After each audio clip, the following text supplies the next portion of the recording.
आखिर क्यों मारे गए अभिमन्यु, जानिए वो 4 कारण जिन्हें आप नहीं जानते। सभी जानते हैं कि अभिमन्यु चक्रव्यूह में फंसकर इसलिए मारे गए थे क्योंकि उन्हें चंद्रव्यूह को भेदना नहीं याद था।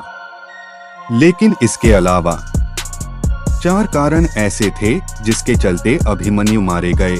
एक, कृष्ण की चाल। भगवान श्री कृष्ण की नीति के चलते अर्जुन के पुत्र अभिमन्यु को चक्रव्यूह को भेदने का आदेश दिया गया, यह जानते हुए भी कि अभिमन्यु चक्रव्यूह भेदना तो जानते हैं लेकिन उससे बाहर निकलना नहीं जानते। अभिमन्यु के चक्रव्यूह में जाने के बाद उन्हें चारों ओर से घेर लिया गया।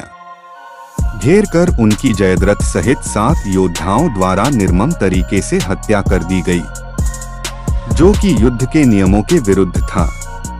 कहते हैं कि श्री कृष्ण यही चाहते थे, जब नियम एक बार एक पक्ष तोड़ देता है तो दूसरे पक्ष को भी इसे तोड़ने का मौका मिलता है, तो अन्य योद्धा अभिमन्यु के साथ नहीं जा पाए।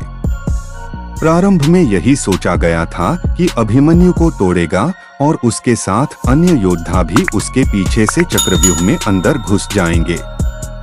लेकिन जैसे ही अभिमन्यु घुसा और जो फिर से बदला और पहली कतार पहले से ज्यादा मजबूत हो गई, तो पीछे के योद्धा भीम, सत्यकी, नकुल, सहदेव कोई भी अंदर घुस ही नहीं पाए। युद्ध में शामिल योद्धाओं में अभिमन्यु के स्तर के धनुर्धर 2-4 ही थे, यानी थोड़े ही समय में अभिमन्यु चक्रव्यूह के और अंदर घुसता तो चला गया, लेकिन अकेला, नितांत अकेला, उसके पीछे कोई नहीं आया।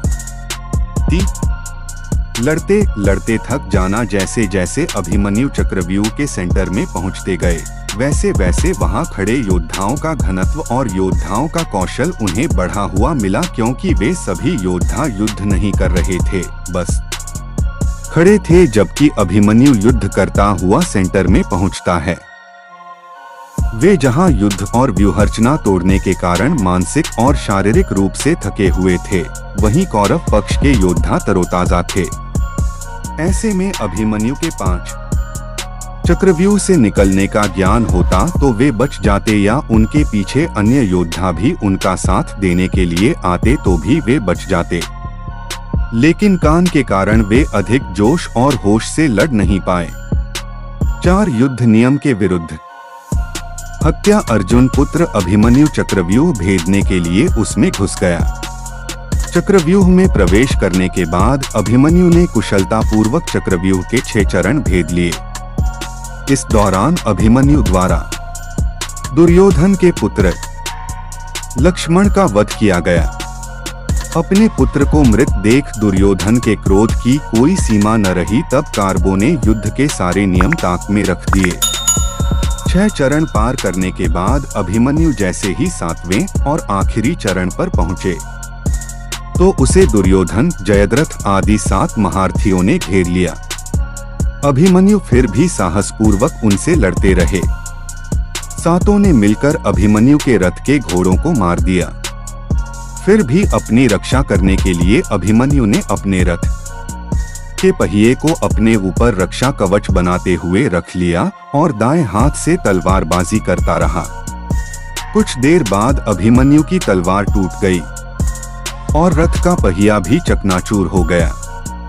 अब अभिमन्यु निहत्था था। युद्ध के नियम के तहत निहत्थे पर वार नहीं करना था, किंतु तभी जयद्रथ ने पीछे से निहत्थे अभिमन्यु पर जोरदार तलवार का प्रहार किया।